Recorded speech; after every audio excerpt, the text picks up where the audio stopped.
Vamos a sumergirnos en el origen de una de las figuras, más complejas y oscuras de la fantasía reciente. Y es que, para entender al monstruo, primero hay que conocer al niño al que destrozaron. Esta es la historia de Rivian Bailen. El dolor es una herramienta, no una cadena. La venganza es un motivo, no una opción.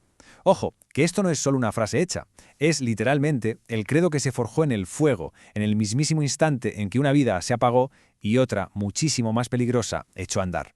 Vale, nuestra historia arranca justo aquí, en ese silencio casi real que queda después de la tormenta, del cataclismo. Intentemos visualizar la escena. Un chico, Kaelir, se despierta tirado en las ruinas de un circo abandonado. El aire está cargado, huele a ozono, a sangre, a magia profanada. Y mientras, la lluvia cae, intentando lavar los restos de lo que fue un ritual absolutamente espantoso. Pero el verdadero horror no es el circo en ruinas, no. Es lo que tiene a sus pies. Allí está Liora, su mejor amiga, sacrificada. Y en ese preciso instante, con ese dolor que es inimaginable, algo dentro de él se rompe, se parte en dos, y de esa fractura nace una voz nueva en su cabeza, la sombra. Una voz fría, cínica y con una sed de venganza que lo consume todo. Se acabó. El chico que era Kaelir acaba de morir. A partir de ahora, su propia existencia es una contradicción con patas. Fijaos, en una mano todavía le queda un pequeño parpadeo de luz dorada, el último eco de quien era, de la compasión de Kaelir. Pero en la otra se retuercen sombras de verdad, tangibles, un poder letal que ha nacido directamente del dolor y la traición. O sea, ya no es una sola persona, ahora son dos seres en guerra, atrapados en el mismo cuerpo. Pero claro, para entender de verdad a esta nueva criatura, a este ser fracturado, tenemos que irnos para atrás. Hay que conocer al chico que era antes, justo antes de que lo hicieran pedazos. A ver, Kaelir se crió en un sitio bastante sombrío, el orfanato de la señora Ágata. Y él era un chaval de extremos.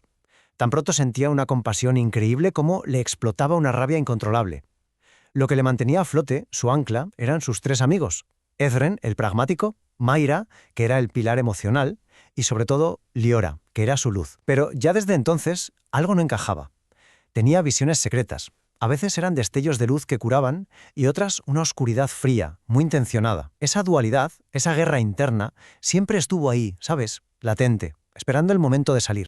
Y claro, esta dualidad tan potente acaba por atraer la atención de quien no debe. Entra en escena Dreif Morgul. Un tipo que se presenta como un mentor, pero que cuando mira a Kaelir no ve a un niño con problemas. No, ve un arma en bruto que está deseando forjar. Y la forma en que Draez lo manipula es de una precisión quirúrgica. Es cruel.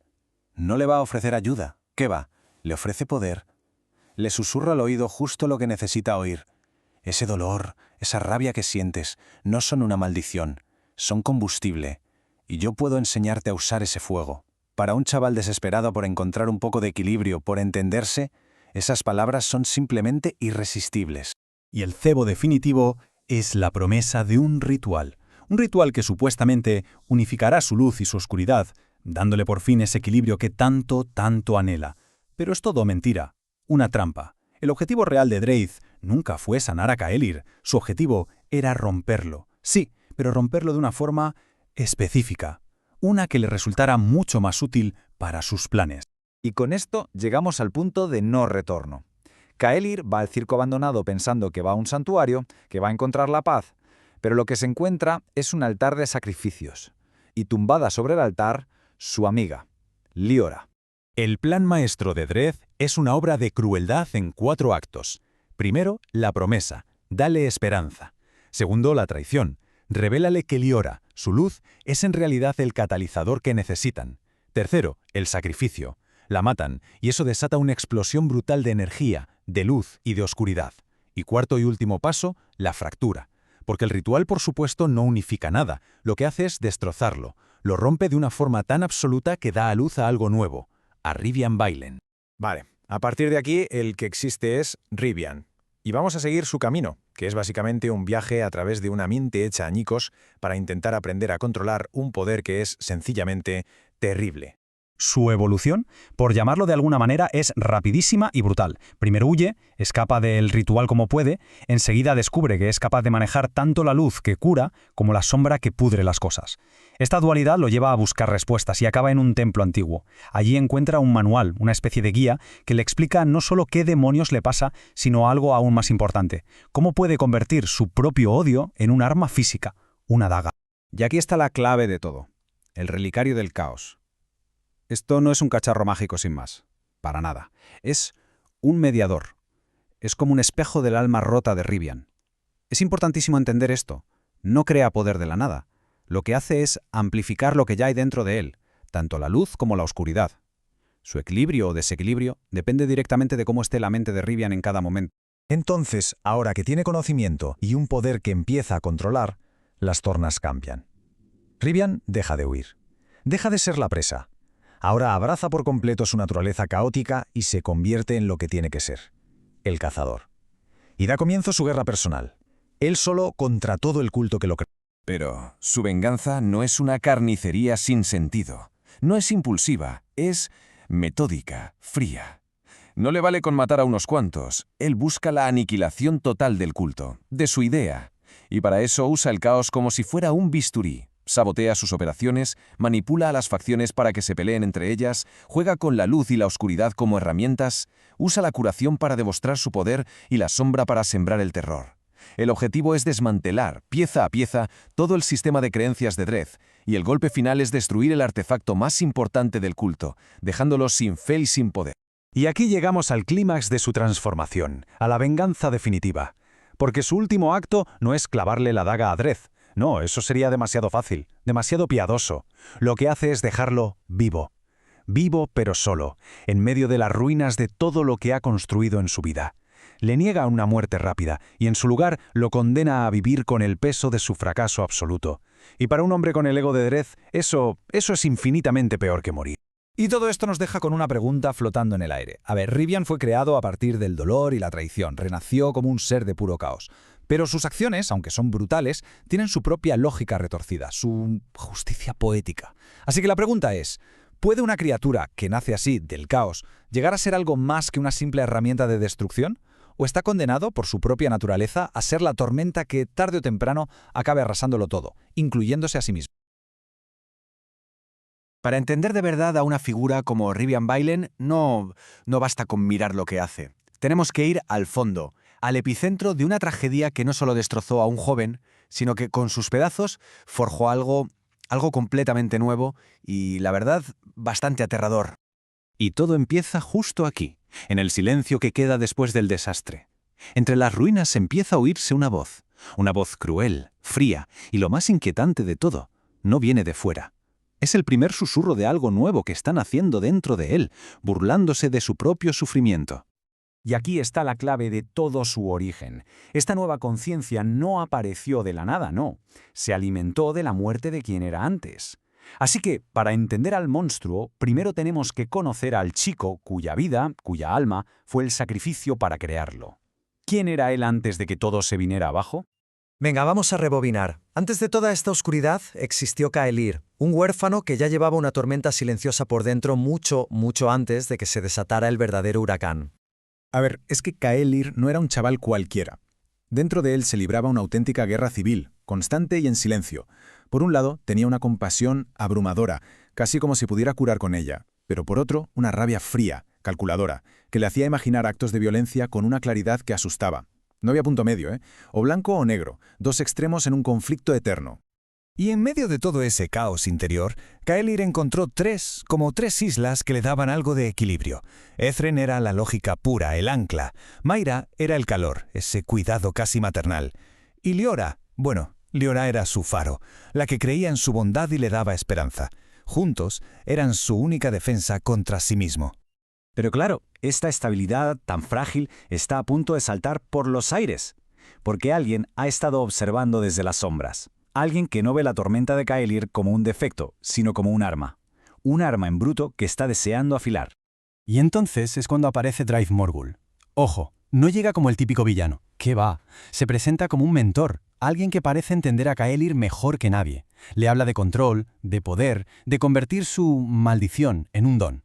Sus palabras son, literalmente, el veneno perfecto para un alma desesperada.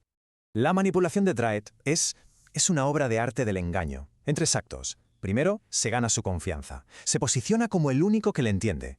Después, le hace la promesa que Kaelir no puede rechazar, unificar sus 2 mitades, darle el control que tanto ansía. Y ya al final, cuando lo tiene comiendo de su mano, lo lleva al matadero, disfrazado de santuario, claro. Pues ya está todo listo. Kaelir llega al lugar del ritual, un viejo circo abandonado, pensando que por fin va a encontrar la paz, que se va a librar de su tormento. Pero lo que encuentra es el principio de una pesadilla de la que simplemente no va a despertar nunca. La promesa de unificación era todo mentira. El ritual nunca fue para curarle, estaba diseñado para romperle de la forma más cruel posible. ¿Y el catalizador para hacerlo? La persona que representaba toda la luz en su vida. El objetivo era claro, aniquilar su espíritu para que de sus cenizas pudieran hacer algo mucho más oscuro. La energía que se libera no lo unifica, lo parte en 2, de forma violentísima. Esa voz oscura que siempre había estado ahí susurrando, ahora cobra vida propia. Ya no es un impulso, es una consciencia totalmente separada. Un alma oscura que comparte su cuerpo y que se alimenta del dolor del sacrificio. Es el nacimiento de la sombra. De este trauma inimaginable renace un ser nuevo. El chico que se llamaba Kaelir muere en esa losa de piedra junto a Liora. El que se levanta ya no tiene nombre, pero pronto se pondrá uno, Rivian Bailen. Y con él, un extraño artefacto que Drath le había dado resulta ser la clave de su nueva y fracturada existencia. Y entonces descubre que el cachivache que llevaba encima no era un simple amuleto. No, el relicario de Belios es un mediador, un amplificador. No elige bando en la guerra de su alma, simplemente potencia la fuerza que Rivian decide usar en cada momento, ya sea su luz, que cada vez es más débil, o su oscuridad, que no para de crecer. El relicario es el espejo perfecto de su alma rota. Cuando se aferra a lo poco que le queda de compasión, a un eco del recuerdo de Liora, se convierte en un amuleto capaz de curar. Pero, cuando se deja llevar por el odio, por la sed de venganza, el metal se retuerce hasta formar una daga de pura energía sombría. Es su herramienta y su maldición, todo en uno. Y el resultado de todo esto es que las acciones de Rivian se vuelven completamente contradictorias, sin ninguna moral reconocible. Un día puede usar su poder a escondidas para curar a un animal, y al día siguiente desatar una plaga sobre alguien simplemente por crueldad. Ya no es bueno ni malo, es un agente del caos puro y duro. Esta existencia caótica al final encuentra un foco. Rivian deja de ser una víctima que reacciona y toma una decisión. En lugar de huir, va a usar este poder fracturado y lo va a volver contra los que lo crearon. La caza ha comenzado. Pero su venganza no es una explosión de ira sin más. No, es fría, metódica y brillante. Primero desestabiliza el culto desde dentro, luego en un golpe maestro se infiltra y les roba el artefacto clave que necesitan para su ritual más importante, dejándolos vendidos justo antes de su gran momento. Y ya, para terminar, los cita para el enfrentamiento final, pero en sus propios términos. En el clímax de la batalla no se limita a luchar contra ellos, va un paso más allá. Agarra la propia energía inestable de su ritual fallido y la convierte en un arma, desatando una tormenta de poder puro que aniquila la estructura del culto y deja a sus líderes, rotos y derrotados. Y cuando por fin tiene delante a un Draith derrotado, no le ofrece una muerte rápida, le da algo mucho peor, que entienda la magnitud de su fracaso. La nueva misión de Rivian no es solo matar, es borrar su fe, su propósito, su legado, reducirlo todo al silencio más absoluto. Y con este acto, Rivian acepta por completo lo que es, una contradicción con piernas, un ser de luz y de sombra, pero en lugar de buscar redención o equilibrio, encuentra un propósito oscuro. Va a usar su propia naturaleza caótica para cazar y erradicar los restos del culto y cualquier otra oscuridad parecida que se encuentre por el mundo. Y claro, esto nos deja con la gran pregunta, ¿no?